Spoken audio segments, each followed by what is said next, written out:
ദൈവ തിരുനാമത്തിന് നന്ദിയോടെ സ്തോത്രം ചെയ്യുകയും സ്തുതിക്കുകയും ചെയ്യുന്നു. കർത്താവിൽ പ്രിയരെ, സന്തോഷത്തോടെ ഒരു പ്രാവശ്യം കൂടി നമുക്ക് ദൈവത്തിൻ്റെ വചനം കേൾപ്പാൻ കർത്താവ് ഇങ്ങനെ അവസരം തരുന്നതോർത്ത് ദൈവത്തെ ഇന്നും ഞാൻ സ്തുതിക്കുകയും മഹത്വപ്പെടുത്തുകയും ചെയ്യുന്നു. തിരുസന്നിധിയിൽ ദൈവവചന കേൾവിക്ക് വേണ്ടി മനസ്സൊരുക്കത്തോടെ, പ്രതീക്ഷയോടെ, ആകാംക്ഷഭരിതരായി കാത്തിരിക്കുന്ന എല്ലാ പ്രിയപ്പെട്ടവർക്കും യേശുക്രിസ്തുവിൻ്റെ ധന്യമുള്ള നാമത്തിൽ വിനീതമായ സ്നേഹ വന്ദനങ്ങൾ അറിയിക്കുന്നു.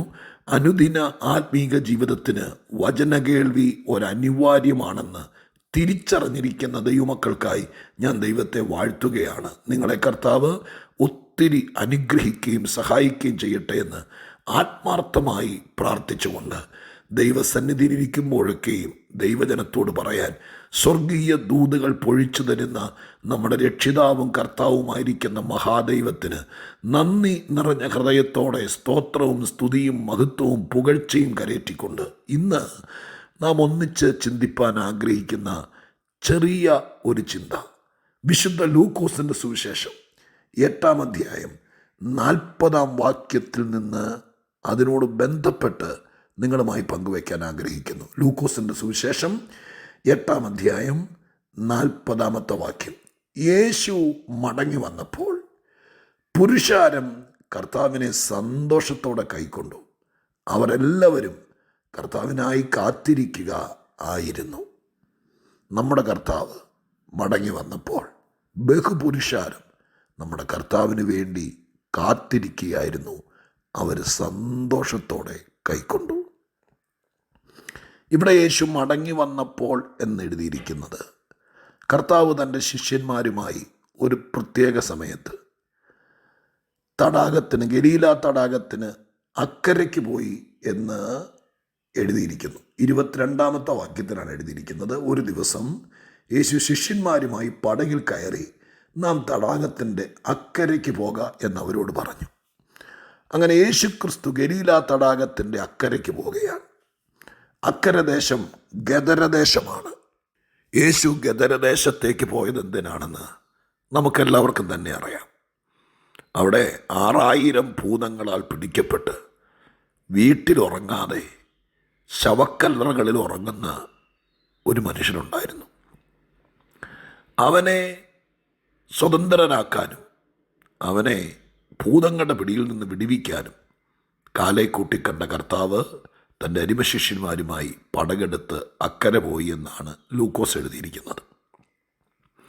യേശുക്രിസ്തുവും തൻ്റെ ശിഷ്യന്മാരും അക്കരെ ചെന്നു. ആ യാത്രയിൽ നേരിട്ട് ഒരുപാട് പ്രതിസന്ധികൾ, പ്രതികൂലങ്ങളൊക്കെ ഉണ്ട്. അതൊക്കെ നമ്മൾ ഒരുപാട് ചിന്തിക്കുകയും കേൾക്കുകയും മനസ്സിലാക്കുകയൊക്കെ ചെയ്തിട്ടുള്ളതാണ്. അക്കരെ ചെന്നു. ആരും യേശുവിനെ സ്വീകരിച്ചില്ല, ആരും തന്നെ അറിഞ്ഞില്ല എന്ന് വേണം പറയാൻ. എന്താണെങ്കിലും ശവക്കോട്ടയിൽ കിടന്ന ഭൂതഗ്രസ്തൻ യേശു ഗദരദേശത്ത് കാലുകുത്തിയത് അറിഞ്ഞു. പ്രസംഗികരാരോ പ്രസംഗിച്ച് കേട്ടിട്ടുണ്ട്, ഒരു നാട്ടിൽ ദൈവമെത്തിയാൽ, കർത്താവെത്തിയാൽ, ദൈവസാന്നിധ്യമെത്തിയാൽ, ഒരു ദൈവദാസനെത്തിയാൽ, ഒരു ശുശ്രൂഷകനെത്തിയാൽ, ദൈവപ്രവൃത്തിക്ക് ദൈവം അയച്ചൊരു മനുഷ്യനെത്തിയാൽ ആദ്യം അറിയുന്നത് ആ നാട്ടിൽ വ്യാപരിച്ചു നിൽക്കുന്ന ദുഷ്ടാത്മശക്തിയാണെന്ന്. ഈ ഭാഗത്ത് നിന്ന് ഏറെക്കുറെ അത് ശരിയാണെന്ന് ശരിവയ്ക്കാൻ കഴിയുകയും ചെയ്യും. മനുഷ്യൻ അറിയുന്നതിനേക്കാൾ മുമ്പ് ഒരു ദൈവപ്രവൃത്തിക്ക് വേണ്ടി ഒരു നാട്ടിൽ സർവശക്തൻ പ്രവൃത്തി തുടങ്ങിയാൽ മനുഷ്യൻ അറിയുന്നതിനേക്കാൾ മുമ്പ് പിശാചത് അറിയും. നിങ്ങളുടെ വീട്ടിലോ നിങ്ങളുടെ ജീവിതത്തിലോ നിങ്ങളുടെ മക്കൾക്കോ വേണ്ടി കർത്താവ് എന്തെങ്കിലും പ്രവർത്തിക്കാൻ തുടങ്ങിയാൽ, ഒരു ദൈവദാസനെ നിങ്ങൾക്ക് വേണ്ടി നിയമിച്ചു, അദ്ദേഹം നിങ്ങളുടെ വീട്ടിൽ വരാൻ തുടങ്ങി, നിങ്ങളുടെ തലയിൽ കൈവച്ച് പ്രാർത്ഥിച്ചു, നിങ്ങൾ അദ്ദേഹവുമായിട്ട് ബന്ധപ്പെടാൻ തുടങ്ങി, ഫോൺ വിളിക്കാൻ തുടങ്ങി, ചിലപ്പോൾ അങ്ങോട്ടും ഇങ്ങോട്ടൊക്കെ ആത്മീയ കാര്യങ്ങൾ പറയാൻ തുടങ്ങി. ദൈവം ഒരു പദ്ധതി കണ്ടിട്ടുണ്ടെങ്കിൽ ഒരുപക്ഷെ നിങ്ങളുടെ വീട്ടുകാരും ചാർച്ചക്കാരൊക്കെ അറിയുന്നതിനേക്കാൾ മുമ്പ് പിശാചതറിയും. എങ്ങനെയെങ്കിലും അത് ഉഴപ്പിത്തള്ളിക്കളയാനുള്ള സകല പണിയും ദുഷ്ടപ്പിശാച് ചെയ്യും. എന്നിട്ടാണ് അവൻ നാട്ടുകാരും വീട്ടുകാരെയൊക്കെ അറിയിക്കത്തുള്ളൂ എന്നാണ് പൊതുവിൽ വേദപുസ്തക വ്യാഖ്യാതാക്കളുടെയും, പിന്നെ ഈ വാക്ക് വായിക്കുമ്പോഴൊക്കെ നമുക്ക് ഗ്രഹിക്കാൻ പറ്റുന്നതും അങ്ങനെ തന്നെയാണ്. എന്താണെങ്കിലും യേശുക്രിസ്തു അക്കരെ ചെന്നു. ഈ മനുഷ്യൻ ഓടി വന്നു ശവക്കോട്ടയിൽ നിന്ന്. ഈ മനുഷ്യനെന്ന് പറയാൻ പറ്റിയല്ല, അവിടുത്തെ വാക്കുകൾ വായിച്ചാൽ ഭൂതം അവനെയും കൊണ്ട് വന്നിട്ട് ദുരാത്മാവാണ് സംസാരിക്കുന്നത്. ഞങ്ങളെ ഈ ദേശത്ത് നിന്ന് അയച്ചു കളയരുത്, ഞങ്ങൾ ലഗ്യോനാണ്, ഞങ്ങളെ ഉപദ്രവിക്കാൻ വന്നു എന്നൊക്കെ ചോദിക്കുന്നത് ആ മനുഷ്യനല്ല, അവനിൽ വ്യാപരിക്കുന്ന അശുദ്ധാത്മാവാണ്. അപ്പോൾ യേശുവിനെ സ്വീകരിച്ചതും യേശുവിനോട് ആദ്യം സംസാരിച്ചതും ഒക്കെ ഈ ദുരാത്മാവാണെന്ന് നമുക്ക് പറയാം. എന്താണെങ്കിലും ആ ഭാഗം ദൈവശാസ്ത്രപരമായിട്ട് ഭയങ്കര ചിന്തനീയമാണ്. അതവിടെ നിൽക്കട്ടെ. കർത്താവ് അവനിലുള്ള ദുരാത്മാക്കളെ പുറത്താക്കി. അശുദ്ധാത്മാക്കളെല്ലാം കൂടി പന്നിക്കൂട്ടത്തിലേക്ക് ചെന്ന് അത് കടന്തൂക്കത്തിലൂടെ കടലിലേക്ക് ചാടി എല്ലാം ചത്തുപോയി. ഈ സംഭവം നാട്ടുകാർ ഭയങ്കര ഭയത്തോടെയാണ് കണ്ടത്. അവർ പേടിച്ചു. 37 വാക്യത്തിൽ ഗരസേന്യ ദേശത്തിലെ ജനസമൂഹമെല്ലാം ഭയപരവശരായി ഞങ്ങളെ വിട്ടു പോകണമെന്ന് അവനോട് അപേക്ഷിച്ചു. അങ്ങനെ കർത്താവ് പടകേറി മടങ്ങിപ്പോന്നു. അപ്പോൾ ഇവിടെ 2-3 വാക്യങ്ങൾ നമ്മുടെ ശ്രദ്ധയിൽ പിടിക്കണം. ഒന്ന് നമ്മൾ വായിച്ച് 22 വാക്യം, 2 നമ്മൾ വായിച്ച് 37 വാക്യം, ആദ്യം വായിച്ചു 40 വാക്യം. യേശുക്രിസ്തു ആരും ക്ഷമിക്കാതെ ആരും പറയാതെ തൻ്റെ അരിമശിഷ്യന്മാരുമായി പടകേറി അക്കരയ്ക്ക് പോയി. അവിടെ ചെന്നപ്പോൾ ആരും അവനെ സ്വീകരിച്ചില്ല, ആരും അവനെ കൈക്കൊണ്ടില്ല. ഭൂതോപദ്രവം ബാധിച്ച മനുഷ്യനെ സൗഖ്യമാക്കിയത് നാടുകാരറിഞ്ഞു.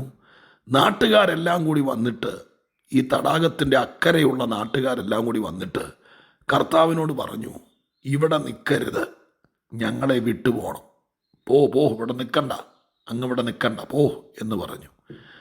ശിരോടെ ഞാൻ എൻ്റെ കയ്യിൽ നിന്ന് അങ്ങൊരു പ്രഭാഷണ ശൈലി പറയുക, യേശുവിനെ തള്ളി ഇറക്കി വിട്ടു ആ നാട്ടിൽ നിന്ന്. ഇവിടെ നിൽക്കണ്ട, ഞങ്ങൾക്ക് പേടിയാണ്, അവിടെ നിന്ന് ഞങ്ങൾക്ക് നഷ്ടം ഉണ്ടാവുള്ളൂ, നാശം ഉണ്ടാവുള്ളൂ, പോ എന്ന് പറഞ്ഞ് ഒരു സ്വീകരണം കൊടുക്കാതെ, ഒരു മാന്യത കൊടുക്കാതെ, ഇത്രയും വലിയൊരു ദൈവപ്രവൃത്തി അവരുടെ നാട്ടിൽ ചെയ്തിട്ട് ആരും ഒരു ഭംഗിവാക്കോ നല്ല വാക്കോ പോലും പറയാതെ, ഒരു യാത്രയെപ്പൊരു താങ്ക്സ് പോലും പറയാതെ ആ തടാകക്കരയിൽ ചെന്നിട്ട് പടകേറി പോകുന്ന കർത്താവിനെ ഒന്ന് കൈവീശിപ്പോലും കാണിക്കാതെ ആ നാട്ടുകാർ നിരുത്സാഹഭരിതരായി യേശുവിനെ തള്ളി ഇറക്കി വിട്ടു. ആ വരവാണ് ഇക്കരയ്ക്ക് കർത്താവ് വരുന്നത്. ഇക്കര വന്നപ്പോഴാണ് 40 വാക്യം ഞാൻ ആദ്യം വായിച്ചത്. യേശു മടങ്ങി വന്നപ്പോൾ, ഈ തടാകം ക്രോസ് ചെയ്ത് ഇക്കര എത്തിയപ്പോൾ പുരുഷാരം അവനെ സന്തോഷത്തോടെ കൈക്കൊണ്ടു. അവരെല്ലാവരും അവനായിട്ട് കാത്തിരിക്കുകയായിരുന്നു. പള്ളിപ്രമാണിയായ ഐറോസ് വന്ന് കാൽക്കൽ വീണു. കണ്ടോ, ഞാനിത് എല്ലാം കൂടി ചേർത്ത് പറഞ്ഞ എന്താണെന്നറിയാമോ? ഈ തടാകത്തിൻ്റെ ഒരു കരയിൽ ഒരു സ്വീകരണവും ഇല്ല, ഒരു മൈൻഡും ഇല്ല, ആരും അംഗീകരിക്കുന്നില്ല, ആരും ഒന്ന് ചേർത്ത് നിർത്തുന്നില്ല. എല്ലാവരും പറഞ്ഞു തള്ളിക്കളയുക. വേദപുസ്തകത്തിൻ്റെ ഭാഷയിൽ പറയാൻ ഉന്തി ഇറക്കി വിടുക, തള്ളിക്കളയുക. ഒരു കര. എന്നാൽ ഈ തടാകത്തിനൊരു മറുകരയുണ്ട്. ആ മറുകരയിൽ ഇങ്ങോട്ട് വന്നപ്പോഴും ഇവിടെ കയറാനൊക്കത്തില്ല, കാലിവിടെ കുത്തിയേക്കരുത്, പൊക്കോ എന്ന് പറയുകയല്ല. ഇതിൻ്റെ മറുകരയിൽ ആരൊക്കെയോ കാത്തിരിക്കുന്നു. ബഹുപുരുഷാരം സ്വീകരിക്കുന്നു, കൈക്കൊള്ളുന്നു, കാൽക്കൽ വീഴുന്നു. ഞാൻ ഇതിൽ നിന്ന് ആത്മീക ജീവിതത്തെയും നമ്മുടെ ഇഹലോക ജീവിതത്തെയും മനസ്സിൽ കണ്ടുകൊണ്ടൊരു കാര്യം പറയാം. എൻ്റെ പ്രിയപ്പെട്ടവരെ, ഏതു തടാകത്തിനും 2 കരയുണ്ട്, ഏത് തോടിനും 2 കരയുണ്ട്, ഏത് സമുദ്രത്തിനും 2 കരയുണ്ട്, ഏത് നദിക്കും 2 കരയുണ്ട്. ഒരു കര നമുക്ക് അനുകൂലമല്ലായിരിക്കാം, ഒരു കരയിൽ നമ്മെ മൈൻഡ് ചെയ്യാൻ ആരും കാണില്ല, ഒരു കരയിൽ നമ്മെ തള്ളി ഇറക്കി വിടാൻ, കുറ്റം പറയാൻ, നിന്ദിക്കാൻ, പഴിക്കാൻ, പരിഹസിക്കാൻ, താനിവിടെ വേണ്ട, നീ ഇവിടെ വേണ്ട, നീ ഇവിടെ അധികപ്പറ്റ, പോ, ആട്ടിപ്പുറത്താക്കാൻ ഒരു കരയിൽ പലരും കാണും. നിങ്ങളുടെ ജീവിതത്തിലേക്ക് നോക്കിയിട്ട് ഈ ഒരു കര മാത്രമേ ഉള്ളൂ ജീവിതത്തിൽ എന്ന് വിചാരിച്ചാൽ എന്നും നിങ്ങളുടെ മനസ്സിനകത്ത് ഭയങ്കര പ്രയാസമായിരിക്കും. അങ്ങനെ ചെയ്തല്ലോ, ഇങ്ങനെ ചെയ്തല്ലോ, അവർ മിണ്ടിയില്ലല്ലോ, തള്ളിക്കളഞ്ഞല്ലോ എന്നൊക്കെ തോന്നി ചിലപ്പോൾ ചില ആളുകളങ്ങ് കടുങ്കൈ ചെയ്യും, മരിച്ചേക്കാന്ന് വയ്ക്കും, ചിലരങ്ങ് വട്ടപ്പിണക്കമാകും, ചിലർ അവരെ തന്നെ ശപിക്കും, ചിലർ ജീവിതത്തിൻ്റെ മൂട് കളയും. എന്നാൽ പെട്ടെന്ന് ഓർക്കണം, ഈ തടാകത്തിനൊരു മറുകരയുണ്ട്. ഒരു മറുകര. അവിടെ ആരൊക്കെയോ നമ്മെ കാത്തിരിക്കുന്നു. നമ്മെ ആവശ്യമുള്ളവരുണ്ട്. യേശുവിനെ മാത്രമല്ല പറയുന്നത്, എന്നെയും നിങ്ങളെയൊക്കെ പറയുന്നത്. നമ്മെ സ്വീകരിപ്പാൻ, നമ്മെ കൂട്ടിക്കൊണ്ടുപോകാൻ, നമ്മെ കാത്തിരിക്കുന്ന, നമ്മളെ പ്രതീക്ഷിക്കുന്ന, നമ്മളെ കൈക്കൊള്ളുന്ന, നമ്മളെ ചേർത്ത് പിടിക്കുന്ന, നമ്മളെ ആവശ്യമായ ആരൊക്കെയോ ഈ തടാകത്തിൻ്റെ മറുകരയിലുണ്ട്.